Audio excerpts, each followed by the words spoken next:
Amén. Pues bueno, pasando a la palabra, pero antes de pasar a la palabra, hoy me di cuenta que Semana Santa apenas fue la semana pasada.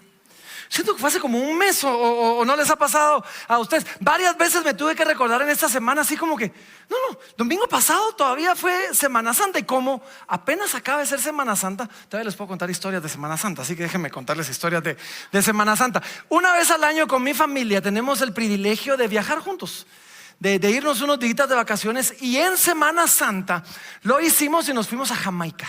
Sí. Pudimos conocer Jamaica, hermoso el lugar, precioso. Y estando en Jamaica, uno de los días fuimos a un parque que estaba en una montaña. Y era un parque pues, pequeño, sencillo, pero había de todo tipo de juegos para niños. Habían resbaladeros, había de todo. Y en medio de todo eso había uno tipo montaña rusa. Una tipo montaña rusa que la idea y todo el tema de esa montaña rusa era la idea de imitar lo que era un recorrido por un bobsled. Un bobsled es un trineo de hielo.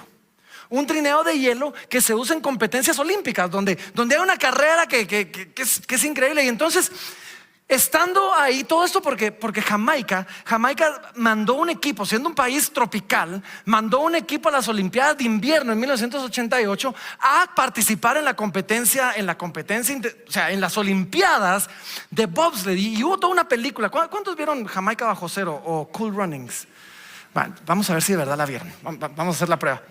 Yo, como buen padre encargado de la educación de mis hijos, como acabamos de aprender ahorita, estábamos en la cola mientras mirábamos pues, los bobsleds y la historia ya la real de quiénes fueron y todo eso. Y entonces, estando ahí, me volteo con uno de mis hijos y le digo: Sanka, you dead?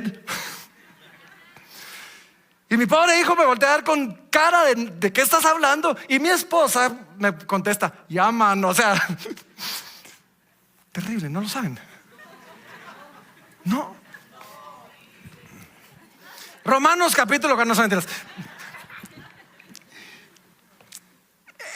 Es una película bien chida, la pueden ver, véanla, se van a matar de la risa. La verdad que regresamos a Guatemala y les tuve que poner la película a mis hijos. La encontramos en una de las plataformas, la pusimos y estando viendo la película, para los que no la han visto, los que no se recuerdan bien, la historia va más o menos así. Son unos corredores olímpicos que están clasificando para las Olimpiadas. Y mientras van a clasificar para las Olimpiadas, el día de la clasificatoria para decidir quién iba a las Olimpiadas, uno de ellos se tropieza y al tropezar se le mete zancadilla a otros dos. Todos se caen y ninguno se va a las Olimpiadas. Y estando en eso de qué hacemos y traen la queja y a ver si se podía repetir la competencia, que no era justo y que no sé qué, encuentran en la oficina del comisionado olímpico, o como se llamara, una foto donde estaba el papá de este competidor con otro chavo que tenía 2 medallas olímpicas. Y dice: ¿y él quién es? Y le dice: él es un americano que vive aquí, de hecho vive aquí en la isla. Y él tenía la idea de que los corredores olímpicos serían excelentes participando en la competencia de bobsled. Dice, y trató de convencer a tu papá, pero tu papá no le hizo caso. Y se le iluminaron los ojitos y dijo: yo quiero ir a las Olimpiadas, no me importa porque deporte.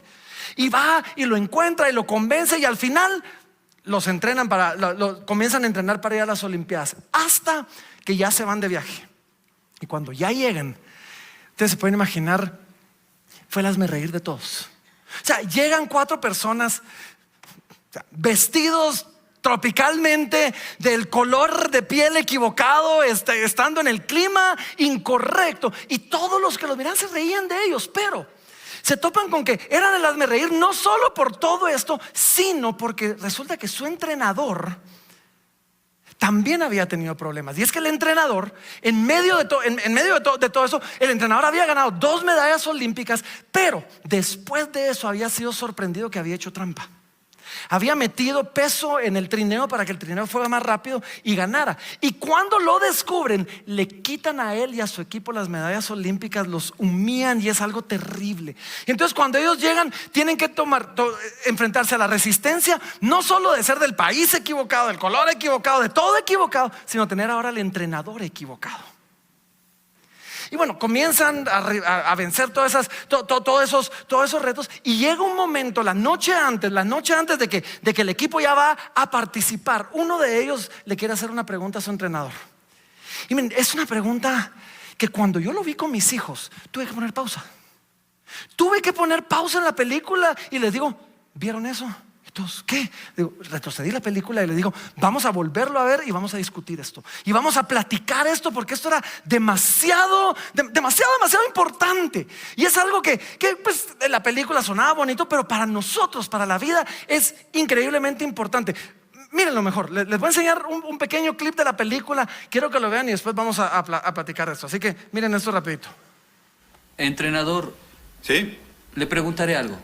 Claro. No conteste si no quiere, porque quiero saberlo. Y si no quiere, lo entiendo. Es sobre mis trampas, ¿verdad? Sí, es eso. Es una buena pregunta. En verdad es simple. Tenía que ganar. Verás, Deris, he ganado toda mi vida. Y cuando uno está acostumbrado a ganar, tiene que seguir ganando. No importa cómo. ¿Entendiste? No lo entiendo. Ya tenía 2 medallas. Tenía todo. Deris, una medalla es algo grandioso. Pero si no eres grande sin ella, tampoco lo serás con ella.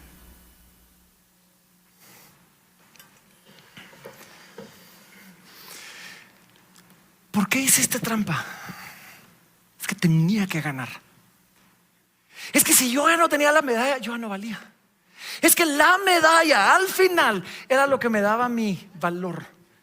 Y esta es la pregunta que yo quiero hacer. Quizás aquí no hay atletas olímpicos, ¿verdad? Y tenemos un par en la iglesia que son atletas olímpicos, pero al final una pregunta que todos nos tenemos que hacer, atleta olímpico o no, es esto: ¿qué te da valor? ¿Qué te hace ser alguien valioso? ¿Qué te hace sentirte amado, sentirte valioso, sentirte importante? ¿Dónde al final? Porque todo eso habla de tu identidad. ¿Dónde está arraigada tu identidad? ¿En las medallas que ganas? Para él lo era. En tus logros, ¿sí? En tu look. O sea, quizás alguno se siente, yo me siento valioso porque soy el que tiene el buen pelo, ¿verdad? Yo me siento valioso porque soy el fisiquín. Yo me siento valioso porque soy el que saca buenas notas. Yo me siento valioso porque soy el que tiene el mejor de los trabajos. ¿Qué te da valor? ¿Qué te da tu identidad? Mientras estaba preparando este mensaje, me topé con un artículo que me llamó la atención. Y el artículo se llamaba así, y van a entender por qué me llamó la atención. Decía: 8 razones honestas de por qué correr una maratón no es para ti. Amén, dije yo. Yo no tengo ningún deseo de correr una maratón. No tengo ningún interés de correr una maratón. Y dije, esto me va a dar todos los argumentos que necesito. Y la verdad es que yo no tengo ningún deseo. Pero Mateo, mi hijo, en esas está preparándose para su primera, va a correr su primera media, no se está preparando, pero va a correr su primera media maratón. Y estamos tratando de que lo entienda. Y entonces dije, vamos a estudiar esto. Y habían razones válidas.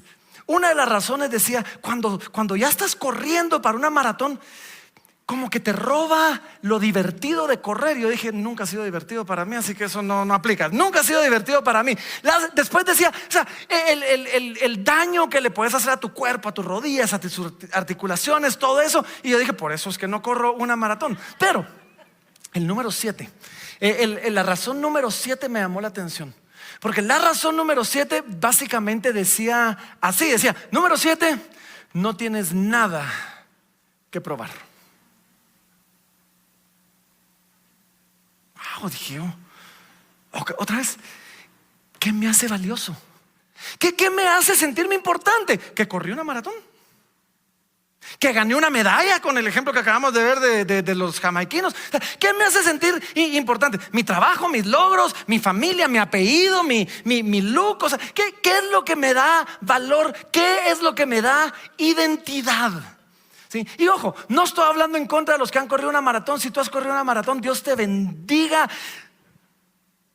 Dale, o sea, órale. Sí, estoy hablando en contra de los que lo han corrido porque quieren probar algo.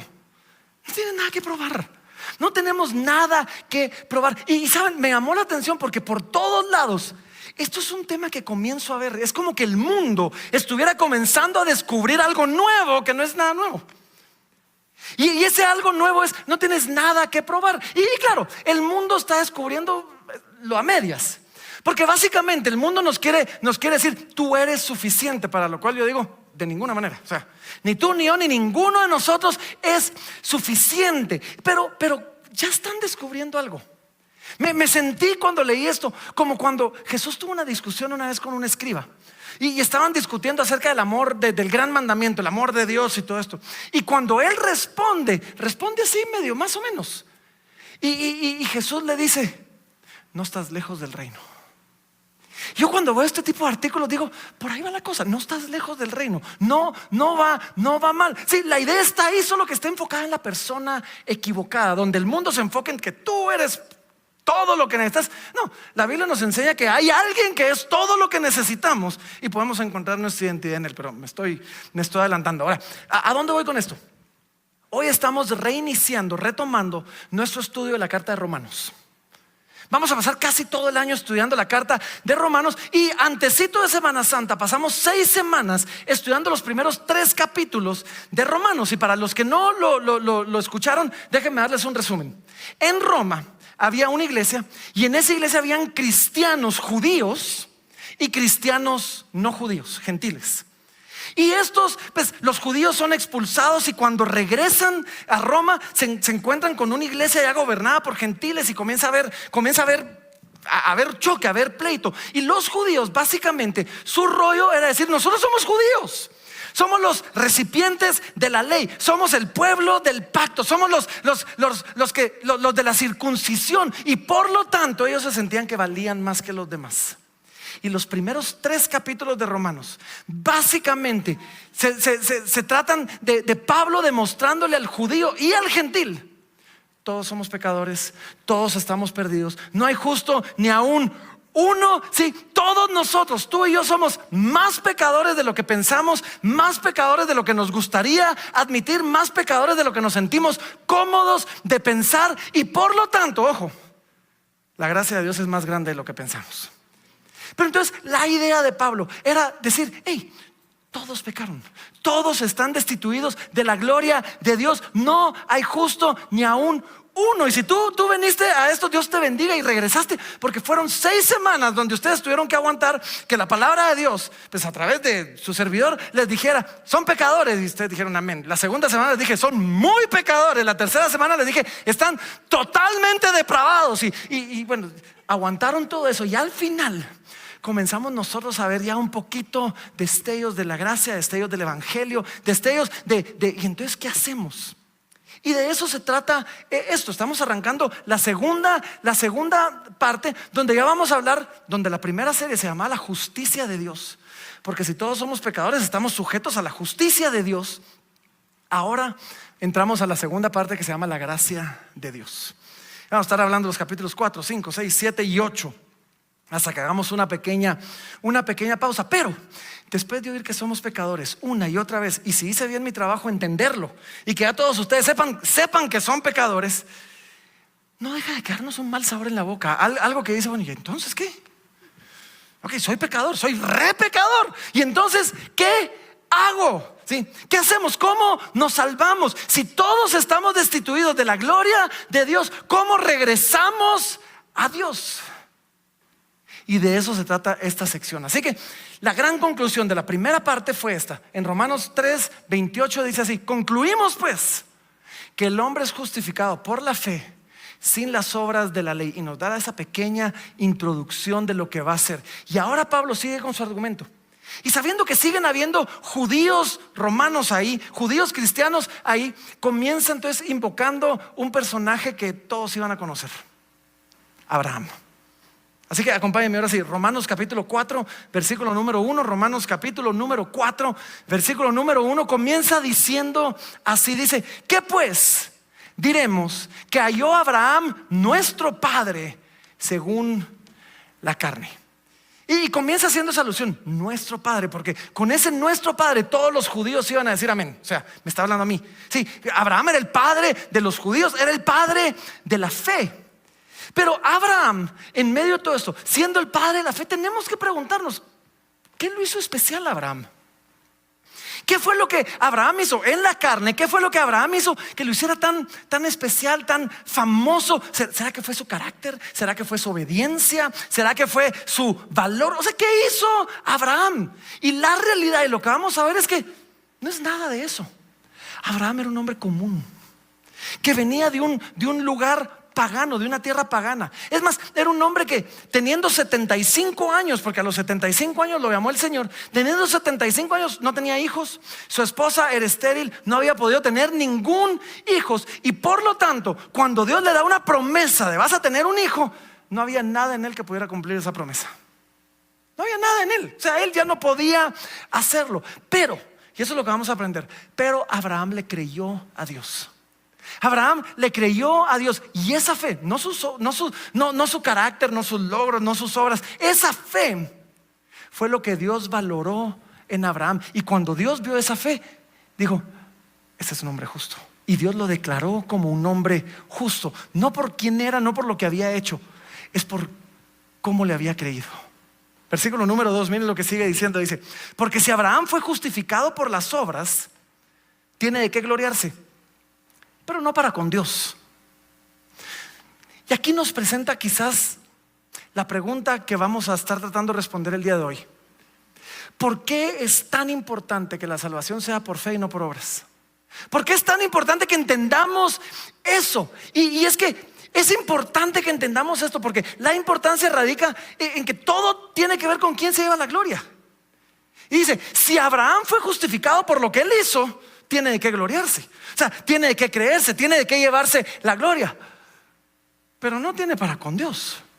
Y parte de la idea que se nos está diciendo aquí es, el gloriarse en nosotros mismos, en nuestras obras o en el rol que nosotros jugamos en la salvación, no tiene cabida, no hay ningún lugar para eso en la vida de un creyente.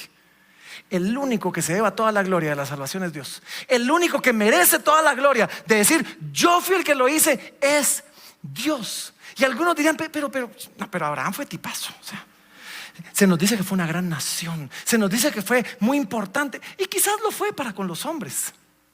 Pero cuando se trata de la salvación, Abraham no tenía nada de qué gloriarse, absolutamente nada. Entonces, otra vez, el punto de todo esto, el punto de la discusión desde el capítulo 1, ¿sí?, es que los judíos creían que era por la ley, que era por la circuncisión, que era por su obediencia que los hacía justos delante de Dios. Y Pablo está diciendo, no es eso. No es eso. Y aparece una palabra importante, y es la palabra justificado. ¿Sí? Porque nos dice, si Abraham fue justificado, fue hecho justo por el esfuerzo de alguien más. Y es más, vamos a definir esa palabra en un momentito. Pero sigamos, versículo 3 dice, porque, ¿qué dice la escritura? Creyó Abraham a Dios y le fue contado por justicia. Ahora, hagan una pausa aquí. Necesito desviarme un poquito del tema, pero hay algo demasiado importante aquí y necesito que me pongan atención. Así que mírenme. Pablo está a punto de hacer un argumento teológico complicado.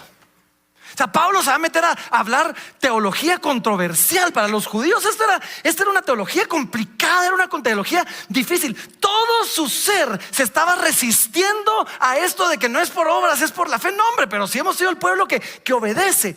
Y viene Pablo y lo primero que les dice, pónganme atención, lo primero que les dicen, y esto es importantísimo, es esto. Porque, ¿qué dice la escritura? ¿Qué dice la escritura? Saben, cada vez que creyentes están discutiendo sobre cualquier tema, cada vez que tú y yo estemos en desacuerdo sobre cualquier cosa, la primera pregunta que debemos hacernos es esta: ¿qué dice la escritura? Cada vez que vamos a hablar de un tema controversial, cada vez que vamos a hablar de algo complicado, lo primero que tenemos que preguntar es simplemente esto: ¿qué dice la escritura? Cuando no nos ponemos de acuerdo, ¿qué dice la escritura? Y es que, ¿qué dice la escritura? Es la pregunta más importante para todo creyente. Pero vivimos en un tiempo donde lo más importante se ha vuelto en ¿qué pensás? ¿Qué sentís? ¿Qué dice tu corazón? ¿Qué es lo que te hace sentir bien? ¿Qué es lo que te hace sentir feliz? Y saben, ¿qué pienso? ¿Qué opino? ¿Qué dice mi corazón? ¿Qué me hace sentir bien? No me importa. La pregunta que debería unir a todo creyente es esto: ¿qué dice la Escritura? Todo lo demás es secundario, porque a veces la Escritura va a venir a aplastar lo que yo quiero, lo que yo sueño, mis anhelos, mis deseos, mis pasiones. Es que yo de verdad lo quiero. ¿Qué me importa? La Escritura dice lo contrario. Y todo creyente, al final la Biblia debe ser el árbitro, debe ser el árbitro final de no solo de toda discusión, pero cuando nosotros la tenemos como árbitro, debemos no solo aceptar y entender lo que dice, y después tener la humildad de someternos. Porque someterme a lo que dice las Escrituras es muchas veces morir a lo que yo quiero. Es muchas veces morir a lo que dice mi corazón. Es muchas veces morir a lo que quiero con todo mi ser. ¿Y saben qué dice la palabra? ¿Qué me importa? Eso es lo que dice Dios. Y Pablo, que está a punto de tener un argumento complicado, que va a levantar pasiones, pone esto como la base. Dice, porque ¿qué dice la Escritura? Y después nos dice, ¿qué dice la Escritura? Dice, creyó Abraham y le fue contado por justicia. Eso es lo que Pablo estaba citando. Creyó Abraham. O sea, Abraham creyó en que Dios podía tomar a un hombre de 75 años con una esposa estéril de la misma edad y darle una descendencia y darle una tierra increíble. Y Abraham dijo, ok, si Dios dice que lo puede hacer, Dios lo va a hacer. Y cuando Dios ve eso, dice, eso te hace valioso conmigo. Dice, y creyó Abraham a Dios y le fue contado por justicia. Y le fue contado no por todo lo bueno que había venido haciendo, sino dijo, esa fe te hace justo delante de mí. Y es una fe, no obras, aunque la fe viene acompañada por obras. Vamos a hablar de eso más adelante. Lo que le contó por justicia. Versículo 4 dice, pero el que obra, y sigue su argumento, dice, el que obra no se le cuenta el salario como gracia, sino como deuda. Mas el que no obra, sino cree en aquel que justifica al impío, su fe le es contada por justicia. Y otra vez nos llega la pregunta, ¿quién lleva la gloria? Si es por obras, yo. Si me lo merezco, yo. Si yo trabajé duramente para ganarlo y me lo dieron, entonces no es gracia, es una deuda. O sea, cuando tú trabajas en una empresa y te pagan tu sueldo a final de mes, ni gracias tienes que decir. Pues, digan gracias, sean agradecidos, pero es una deuda por algo que tú trabajaste y que tú te ganaste. Pero cuando alguien te da algo que no trabajaste, que no ganaste, algo que no merecías, entonces es por gracia. Y eso es lo que está diciendo Pablo. Le está diciendo, hey, Abraham recibió todo esto no por algo que hubiera hecho, no porque se lo hubiera ganado. Abraham recibió simplemente porque él creyó en aquel que justifica al impío. Y otra vez aparece este término, justificación. Así que detengámonos. ¿Qué significa justificación? A veces los cristianos tenemos nuestro propio lenguaje. No sé si han fijado. Nuestro cristianismo, así como que hablamos cristiano y a veces no sabemos ni qué significan la mitad de las cosas que decimos, pero lo hablamos, ¿verdad? O sea, es que yo soy nacido de nuevo. ¿Y qué significa eso? No sé, pero soy nacido de nuevo, ¿verdad? Sí, y decimos cosas como que es que yo soy justificado. ¿Y qué significa eso? Algo tiene que ver con justo, pero no estoy seguro. Que somos evangélicos, creemos en el evangelio. O sea, el próximo año, es más, me estoy comprometiendo públicamente, el próximo año vamos a hacer una serie. Se va a llamar algo así como diccionario cristiano. Vamos a definir todos esos términos. Pero por ahorita definamos justificación. ¿Qué significa ser justificado? Y para definirlo, Pablo ahora va a traer a otro de los patriarcas. Venía hablando de Abraham y ahora trae a David. Y me encanta esta combinación. Porque en Mateo capítulo 1 y versículo 1, o sea, cuando se presenta Jesús, dice, esta es la genealogía de Jesucristo, hijo de David, hijo de Abraham. Y aquí tenemos los argumentos a la luz de Abraham y a la luz de David. Y entonces dice esto, versículo 6 dice, como también David habla de la bienaventuranza del hombre a quien Dios atribuye justicia sin obras, y diciendo, bienaventurados aquellos cuyas iniquidades son perdonadas y cuyos pecados son cubiertos. Bienaventurado el varón a quien Dios no inculpa de pecado. ¿Qué significa ser justificado? Tres cosas. 3 cosas rapiditas. Número 1, ¿sí? Ser justificado significa que Dios atribuye justicia sin obras. Generalmente, cuando hablamos de alguien justo, cuando tú estás hablando de, es que Kevin es un hombre justo. ¿Por qué? Porque no miente, porque hace esto, porque hace aquello. Y comenzamos a listar todas las obras y todos sus méritos y todo lo que él hace y decimos, él es justo. Bueno, justificación es ser declarado justo sin haber hecho todas esas obras que nos hacen justos. Justificación es a quien Dios le atribuye justicia sin haber hecho nada para ganárselo. Y es que Dios, por medio de la fe, por medio de la justicia de su Hijo Jesucristo, nos ve a nosotros como justos. Eso es ser justificado, aunque no hayamos hecho todavía nada justo. Entonces, número 1, justificado significa Dios te atribuye justicia sin obras. Número 2, justificado significa aquellos cuyas iniquidades son perdonadas. Dice, David habla de la bienaventuranza del hombre a quien Dios atribuye justicia sin obras, diciendo, bienaventurados aquellas cuyas iniquidades son perdonadas y cuyos pecados son cubiertos. Los primeros 3 capítulos de Romanos se trataron de demostrar a cada uno de nosotros que somos pecadores.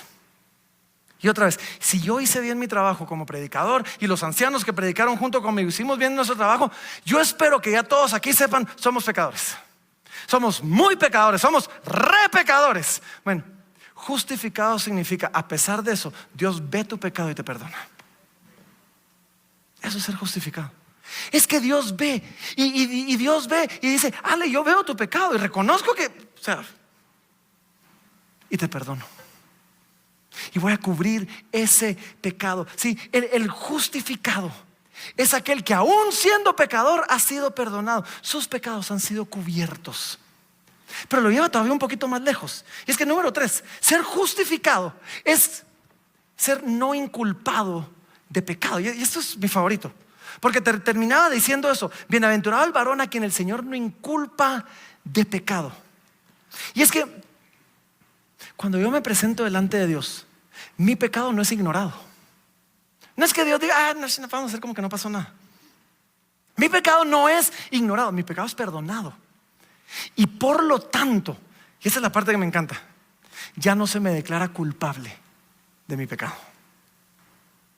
Cuando habla de no inculpar de pecado, significa que nosotros por nuestro propio esfuerzo no podemos llegar al veredicto de inocente o de no culpable. No podemos, no lo podemos alcanzar. Pero, y si usamos algún término político, de alguna manera nos aferramos a una amnistía.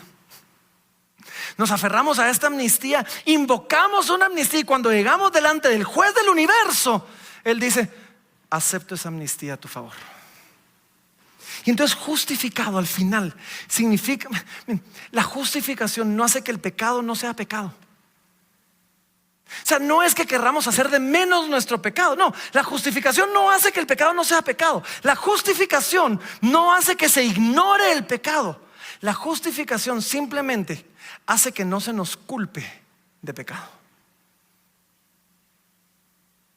Y cuando yo comienzo a entender esto, cuando comienzo a entender que, Dios me atribuye justicia sin obras, cuando comienzo a entender que mis iniquidades fueron perdonadas, cuando comienzo a entender que no soy inculpado de pecado, ahora entiendo por qué dice, habla de la bienaventuranza, habla y dice, bienaventurado el varón, bienaventurado aquel que le pasa todo esto. Y esto es algo importante. En el Salmo capítulo 1, por ejemplo, nos habla y dice, bienaventurado el varón. Cuando habla de bienaventuranza, dichoso el varón, dice que no anduvo en consejo de malos, que no se ha sentado en silla de escarnecedores, y nos habla de todas las características morales buenas de la persona bienaventurada. Cuando se trata de la justificación, se nos dice bienaventurados, y después nos da todas las características de aquel que nos justifica. Dice, no se trata del que no anduvo en consejo de malos, no. Se trata de aquel que tiene un Dios que lo perdona. Se trata de aquel que tiene un Dios que lo justifica. Se trata de aquel que tiene un Dios que le dice, a pesar de, yo te recibo y no te voy a culpar de pecado. Eso significa ser justificado. Y cuando Pablo presenta esto a los romanos, yo me imagino que comienza a dar una pregunta en ellos y decir, ok, si había un pleito entre romanos, entre judíos y griegos, entonces ¿para quién es esto? Si Abraham es el padre de la fe, el padre de los judíos o no.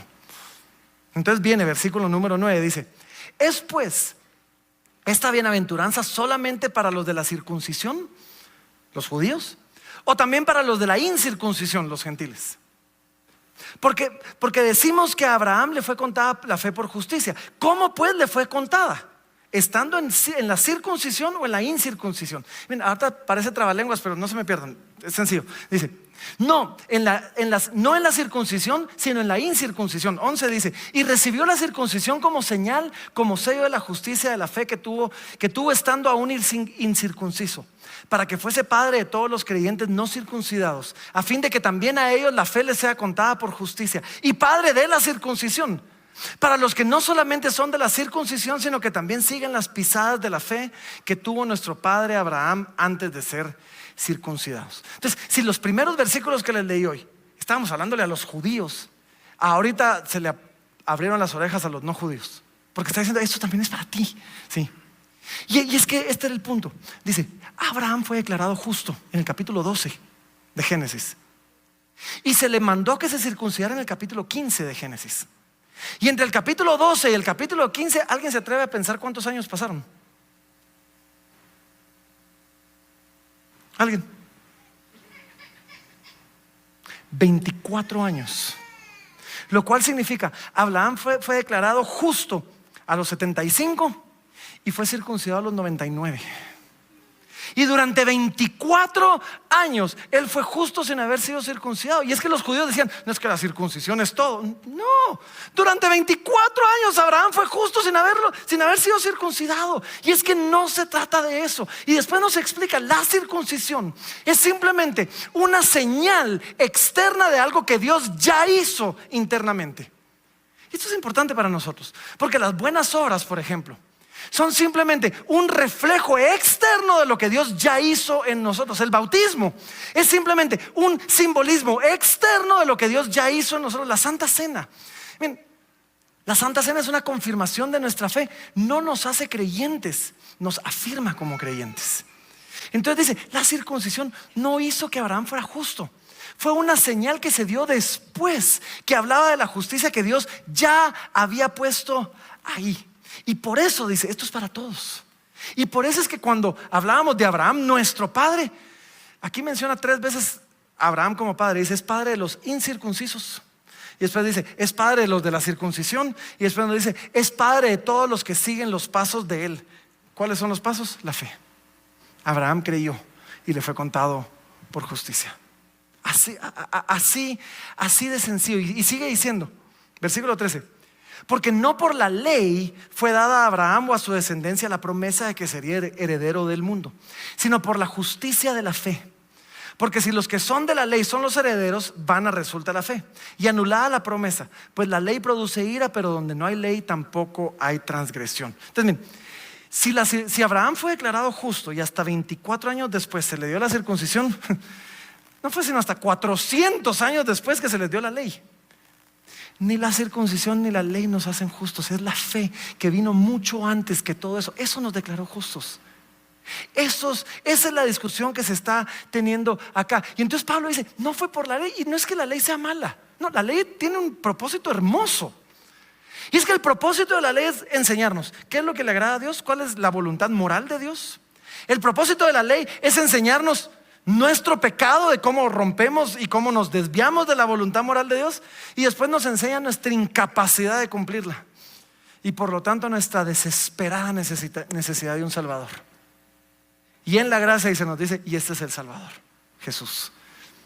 Entonces el punto de todo esto, en medio de circuncisión, incircuncisión y todo ese revoltijo de palabras, no, el punto es simplemente esto: la ley no justifica, la fe justifica. La fe en el que sí cumplió toda la ley, Jesús. La fe en la vida, en que la vida, la muerte, la resurrección de Jesús son suficientes para presentarnos justos delante del Padre. Esa es la fe. La fe en que a pesar de que somos pecadores, Dios nos amó tanto que envió a su Hijo unigénito para que todo aquel que en él crea no se pierda, sino tenga vida eterna. La fe en que aún habiendo estado destituidos de la gloria de Dios por Cristo, hay un camino de regreso a la presencia de Dios. Y cuando nosotros creemos eso, y cuando nosotros abrazamos eso, entonces dice, entonces en ese momento somos justificados. Entonces, para concluir esto, versículo 16, y con ese término dice, por tanto, o sea, concluyendo todo esto, dice, por tanto, es por fe, para que sea por gracia, a fin de que la promesa sea firme para toda su descendencia, no solamente para la que es para la que es de la ley, sino también para la que es de la fe de Abraham, el cual es Padre de todos nosotros. Y esta conclusión nos hace hacernos una pregunta. Yo voy a terminar con 4 preguntas que les quiero hacer. Pero la pregunta que nos hace hacer aquí es esto, y es, ¿por qué es importante que entendamos que es por fe y no por obras? ¿Por qué es importante que abracemos la idea de que es por fe y no por obras? Y es simplemente por esto, y nos lo dice aquí, nos dice, 1, para que sea por gracia. Ya lo vimos, si es por obras, no es por gracia. Si es por obras, yo lo merezco. Si es por obras, yo lo gané. Si es por obras, es una deuda. Si es por gracia. Entonces, ahora la gracia de Dios es exaltada. Y decimos, no es por obras, es por gracia. Y decimos, es por gracia, no por la ley. Es por gracia, no porque se nos deba algo. Es por gracia, no por méritos. Y eso hace que la gracia de Dios sea exaltada y sea proclamada por todos en todo lugar. ¿Por qué es importante que sea por fe y no por obras? Dice, para que la promesa sea firme. Y así decía el texto, dice, por tanto es por fe para que sea por gracia, a fin de que la promesa sea firme. Y miren, pónganme atención. Si es por obras, ojo, la promesa no es firme. Y es que qué horrible vivir una vida donde si es por obras y hoy me porté bien, hoy soy salvo. Y si mañana me porté mal, híjoles, perdí la salvación. Y entonces me vuelvo a portar bien y ahora otra vez soy salvo. ¿Sí? Y después me vuelvo a echar mi colazo y me perdí. Y entonces ahora no soy. Qué horrible vivir así, ¿o no? Cuando es por obras, hay una inestabilidad espantosa. Porque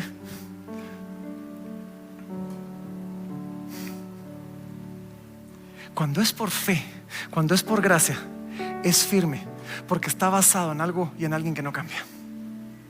Porque está basado en algo que nadie nos va a robar. Que Jesús vivió una vida perfecta, que no tuvo pecado, que fue crucificado por nosotros, que dio su vida en nuestro lugar y ahora nos entregó lo que tú y yo no íbamos a poder alcanzar jamás. Y hay gente que me dice, pastor, ¿y la salvación se puede perder? Es una preguntona, pero yo les digo esto, si la pudieras perder, la perderías.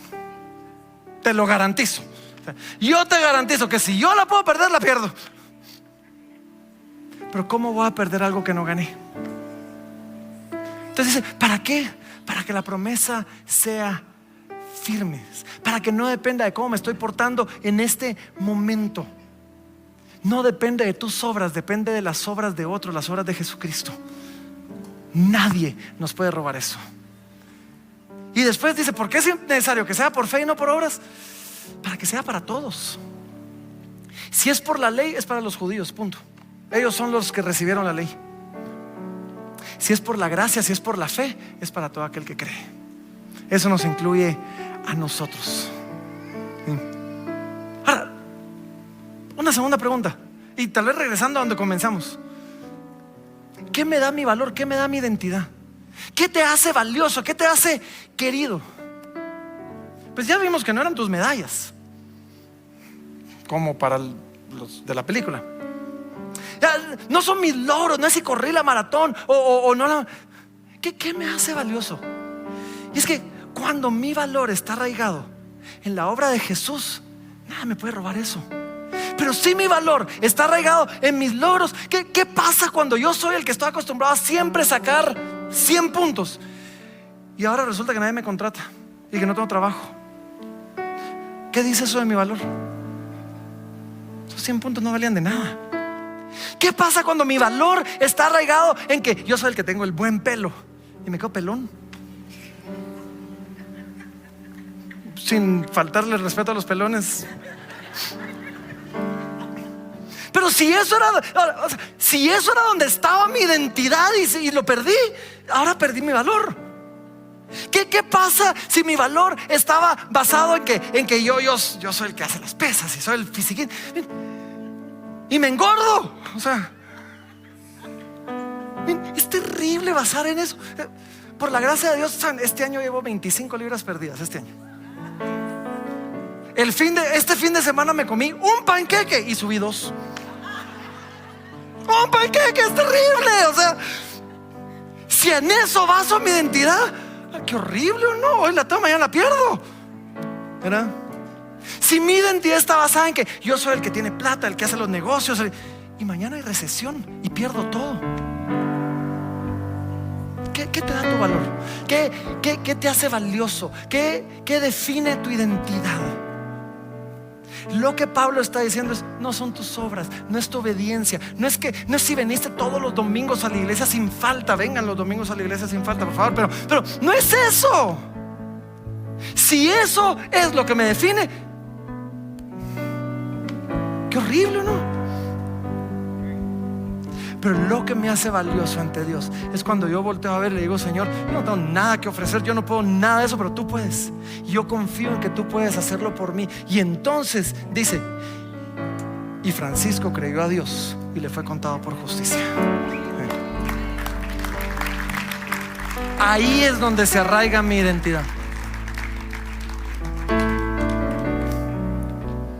Ahora, si se trata de la fe, y si todo esto es, o sea, si la identidad viene, mi valor viene de que yo le creí a Dios, ¿qué significa la fe? Esa es la tercera pregunta. ¿Qué significa la fe? ¿Cómo se ve la fe en la vida real del creyente? ¿Qué significa creer? O sea, hoy vimos una fe que nos salva, pero cuando yo tengo una fe que me salva, eso salpica toda mi vida. Eso cambia, se manifiesta en lo que hacemos, se manifiesta no solo en mi salvación y en mi relación con Dios, en mi día a día. Y tenemos que entender cómo se mira la fe, porque una fe real viene con riesgos. Una fe real no necesariamente es perfecta, pero cree en un Dios perfecto, ¿sí? Una fe real a veces va a luchar con confiar en el tiempo de Dios y en la voluntad de Dios. Una fe real es tan importante que la entendamos, que una fe real, lo que vamos a hablar la próxima semana. Sígueme. Vengan la próxima semana, porque vamos a ver cómo la fe real se manifestó en la vida de Abraham y lo que lo llevó a hacer. Pero eso me lleva a la última pregunta, y con eso termino. Y simplemente es esto: al final del día, ¿quién recibe la gloria? Si se trata de mis obras, yo. Si se trata de sus obras, Él. Y lo que les puedo decir es esto: y solo Dios es digno de toda la gloria. Así que miren, no escuchen este mensaje como diciendo: uy, que hablan un montón de teología hoy. Esto habla del día a día de lo que nosotros hacemos. Esto habla de realmente lo que nos define. Y todo parte en a qué nos estamos aferrando para encontrar nuestro valor y nuestra identidad. Y cuando es en Él, nuestra vida va a ser transformada de maneras maravillosas. Pero por hoy aquí lo dejamos. Los voy a invitar a que se pongan de pie, si pueden hacerlo cómodamente. Pónganse de pie ahí donde están. Y vamos a terminar como lo hacemos cada semana, orando. Vamos a terminar cantando al Señor, respondiendo al Señor en adoración por su obra increíble en nosotros, y declarando que solo Él es digno, ¿sí? Así que déjenme dar. Padre, gracias Señor, por este día, por este tiempo, por tu palabra. Gracias, Señor, que no tengo que ganar tu favor, que no tengo que ganar tu salvación. Gracias, Señor, que no tengo que demostrarte lo mucho que valgo, sino que recibo mi valor de quién eres tú y de lo que tú hiciste por mí. Gracias que eso no cambia. Gracias que nadie me puede robar eso, Señor. Y hoy, Señor, en el nombre de Jesús, simplemente queremos ser contados con aquellos que como Abraham te creyeron. Y queremos ser de aquellos que dicen: y Francisco le creyó a Dios y le fue contado por justicia. Para que al final podamos levantar nuestras bocas y declarar que se trata de ti. Tú eres el digno de la gloria. Al final del día podamos decir que tu nombre es más alto, tu nombre es más grande. Tu nombre sobre todo es, y no se trata de mi nombre. Así que Padre, en el nombre de Jesús, recibe hoy toda la gloria, porque tú eres el único digno, mientras nosotros te proclamamos a ti, simplemente diciéndote: